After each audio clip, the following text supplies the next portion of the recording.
सभी किसान साथियों को राम राम। मैं हूं शंकर लाल मीणा। किसान भाइयों, आज हम आए हुए हैं दौसा जिला में।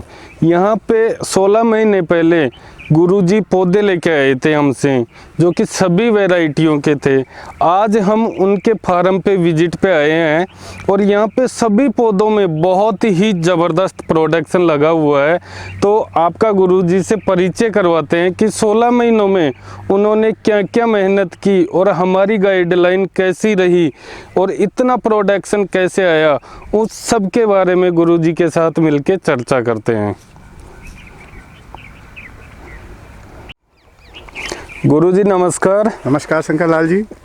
गुरुजी, सबसे पहले आप हमारे किसान भाइयों को अपना परिचय दीजिए। हाँ, मेरा नाम रमेश शर्मा, ग्राम आलूदा, तहसील नांगल राजावतान और जिला दौसा है जी।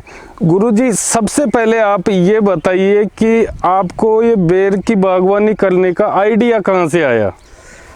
सर, ये आइडिया हमें ऐसे आया कि हमारे यहाँ बिल्कुल पानी नहीं था, ज़मीन भी थोड़ी ख़राब थी और जो परंपरागत खेती करते हैं उससे आय भी बहुत कम हो रही थी। तो हमने सोचा कि इस समय खेती घाटे का सौदा हो रही है जी। तो क्यों ना जो नई तकनीक अपनाकर और बागवानी की खेती की जाए जी। तो हमने YouTube वगैरह पे इसको सर्च किया। तो फिर मुझे शिव शंकर कृषि फार्म नाम से एक YouTube चैनल दिखा जी। वहाँ मैंने इसको सर्च किया तो वहाँ से फिर मेरे मन में आया कि ये एक सफल किसान है और वहीं से फिर मैंने शंकर लाल जी से बात की और ये बागवानी का मिशन वहीं से चालू हुआ मेरा।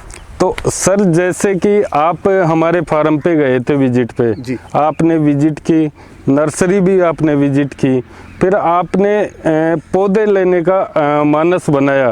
तो क्या आपके दिमाग में ये शंका थी कि अपन भी अगर लगाएंगे तो सक्सेस होंगे या नहीं होंगे? देखो शंकर जी, कोई भी काम करते हैं तो एक विफलता का भय जरूर रहता है जी। तो शुरू में ये था कि आपके जब मैंने वहाँ 1 फीट के पौधे देखे और उसमें आपके वीडियो में ये था कि ये पौधा 80 किलो और 1 क्विंटल तक प्रोडक्शन दे देता है, तो निश्चित रूप से ये शंका जरूर थी कि ये पौधा प्रोडक्शन कैसे देगा जी। और हमने आपका फार्म विजिट किया तो वहाँ बहुत जो आपके बेर थे वो फलों से लदे हुए थे जी। तो मुझे विश्वास था और फिर आपकी जो मैंने आपसे बात की तो आप मुझे एक रिलायबल पर्सन लगे जी। जी। उससे मुझे विश्वास हो गया कि ये बंदा है ना झूठ तो नहीं बोलेगा, केवल ये एक प्रोफेशनल व्यक्ति नहीं है, इसके दिलो दिमाग में एक सेवा का भाव है।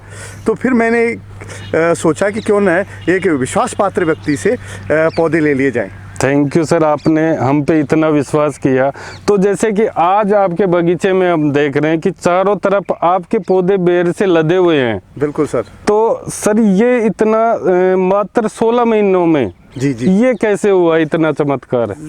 सर, ये सब कुछ ये कहे कि हम कोई भी काम करें, अगर किसी एक सफल व्यक्ति की गाइडेंस में अगर हम काम करें तो निश्चित रूप से हम सफल होंगे।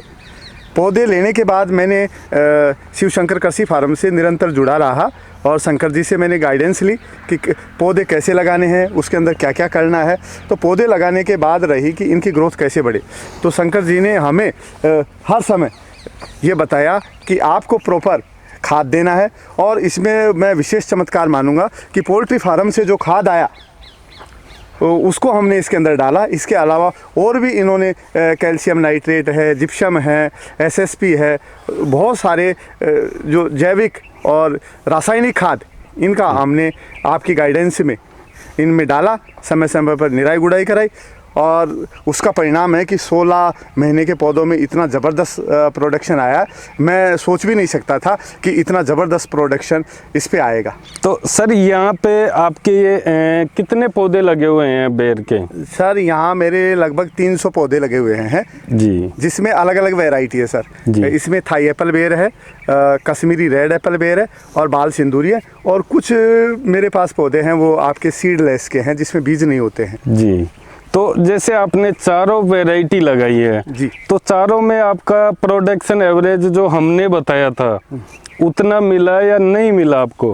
नहीं, जो प्रोडक्शन सर आपने बताया है ना उससे मुझे ज़्यादा ही है। आपने तो ये कहा था कि फर्स्ट साल में जो प्रोडक्शन है वो 15-20 किलो के आसपास आएगा, लेकिन अब जब हम देख रहे हैं एक एक बीज बेर की और उस वज़न की जब तुलना कर रहे हैं तो आपने जो बताया उससे मुझे 1.5 गुना प्रोडक्शन लग रहा है। तो ज़्यादा। आपने ज़्यादा, उससे ज़्यादा ही लग रहा है, कहीं आपकी बातों में कहीं अंतर नहीं आया। जी जी। तो जैसे कि आपने थाई ग्रीन एप्पलवेयर की मार्केटिंग भी की है। जी सर। कुछ पौधों के आप बता रहे थे कि फल मार्केट में जा रहे हैं। जी जी। तो आपको एप्पलवेयर के जा रहे हैं। तो आपको यहाँ मार्केटिंग में किसी प्रकार की कोई समस्या नहीं है बेर की? सर ये थाई एप्पल बेर इतना स्वादिष्ट और मीठा है कि ये मंडी में जाने के बाद जो खरीदार हैं वो ये कहने लगे कि आलूदा के जो बेर है ना, जी। वो लेके आओ, वो बहुत स्वादिष्ट है। और वहाँ जैसे ही ये जाता है प्रोडक्ट, तो वहाँ से लोग सीधे ही सबसे पहले हमारे प्रोडक्ट को उठा के ले जाते हैं। जी। तो एक आपकी वो अलग पहचान हो गई आपके बेरों की। हाँ हाँ बिल्कुल सर। तो जैसे कि आप प्रॉपर बागवानी कर रहे हो, आपने सभी तरह की जो ड्रिप इरिगेशन है, सोलर भी लगा रखा है और प्रॉपर पौधों की केयर भी कर रहे हो। आज आपके सभी पौधों में एवरेज बहुत ही शानदार प्रोडक्शन लगा हुआ है। बहुत अच्छा है। तो आप जैसे इस बागवानी से कितने % संतुष्ट हो, जो कि परंपरागत खेती करते थे और आज बागवानी कर रहे हो इससे? नहीं, मैं ये चाह रहा हूँ सर कि परंपरागत खेती भी ज़रूरी है जी। लेकिन परंपरागत खेती के साथ साथ आपकी जो एक्स्ट्रा ज़मीन है ना, उस पर आप ये बागवानी वगैरह करो, ताकि ये लोग हमेशा से ये कहते आ रहे हैं ना कि कृषि एक घाटे का सौदा है। जी। मैं समझता हूँ कि कृषि की तकनीक बदलो, कृषि घाटे का सौदा नहीं, ये हमेशा फायदेमंद रहेगी, आपके लिए प्रॉफिटेबल रहेगी। जी। उसका थोड़ा तरीका चेंज करना होगा। तरीका चेंज करना होगा और आपको प्रॉपर गाइडेंस में काम करना होगा सर। हम लगातार इसी पे कोशिश करते आ रहे हैं कि आज तक किसान घाटे में रहता है। जी। अगर वो पूरी जमीन पे नहीं, अगर उसके पास 10 बीघा है तो 10 बीघे में अगर 2 बीघे पीपी वो प्रॉपर बागवानी करे, बिल्कुल सर, तो वो अपने निजी खर्चे या घरेलू खर्चे उससे बागवानी से निकाल सकता है, आराम से निकाल सकता है। तो उसी तर्ज पे जैसे आप बागवानी कर रहे हो, आपने 16 महीने की जो जर्नी की है उसमें आपने ये नॉलेज लिया है कि एक्सपीरियंस हुआ आपको, बहुत एक्सपीरियंस कि बागवानी क्या चीज़ है और परंपरागत खेती क्या चीज़ है। तो आप हमारे किसान भाइयों को सजेस्ट करोगे कि बागवानी करनी चाहिए? बिल्कुल करनी चाहिए। मैं ये 2-3 बातें कहना चाहूँगा इसके अंदर जी। कि केवल बागवानी करना कोई बड़ी बात नहीं है जी। लेकिन कोई भी काम कर रहे हैं तो आप एक सफल व्यक्ति के सानिध्य में करो जी। उससे आप निरंतर जुड़ते रहो जी। और उनकी प्रॉपर गाइडेंस में आप अपना काम करो जी। और वो जो भी कहते हैं, कई बार हमारे किसान भाइयों का थोड़ा सा ये रहता है कि वो जब बागवानी की खेती तो कर लेते हैं लेकिन उसमें जब थोड़ा सा खर्चा होता है, जिससे प्रोडक्शन अच्छा आए, पेड़ पौधे ज़्यादा पल्लवित होते हैं, तो उससे वो थोड़ा सा ना जो पीछे हट जाते हैं और उनकी जो उम्मीद है उससे कम उनको मिल पाता है। तो मैं ये कहना चाहूँगा कि जब हम बागवानी कर ही रहे हैं तो उसके अंदर थोड़ा बहुत खर्चा हो रहा है, तो उस खर्चे को हम इस तरीके से कम कर सकते हैं कि हम रासायनिक खाद हमें थोड़े महंगे मिलते हैं जी। लेकिन जैसा मैंने आपने मुझे बताया कि सर ये पोल्ट्री फार्म का जो खाद है ये भी कोई ज़्यादा महंगा नहीं पड़ता है, एक ट्रॉली खाद जैसे लगभग 5,000 के आसपास आ जाता है।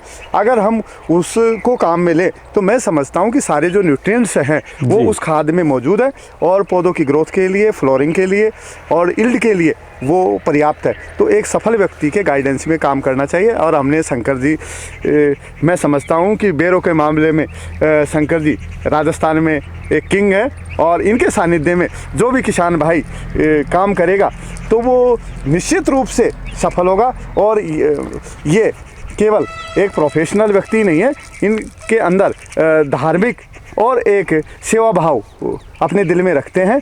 इनका जो मुख्य उद्देश्य है कि चलो मैं तो इस बेर से कमा ही रहा हूँ, लेकिन हमारे राजस्थान के बहुत सारे इलाके ऐसे हैं जिसमें पानी की कमी है, ज़मीन भी बंजर है, तो ऐसे किसान भाइयों को मोटिवेट करके वो भी प्रोडक्शन ले सके और वो भी अपनी जो गरीबी है और जो नैराश्य भाव आ गया है कृषि में उसके प्रति ये प्रेरित हो सके।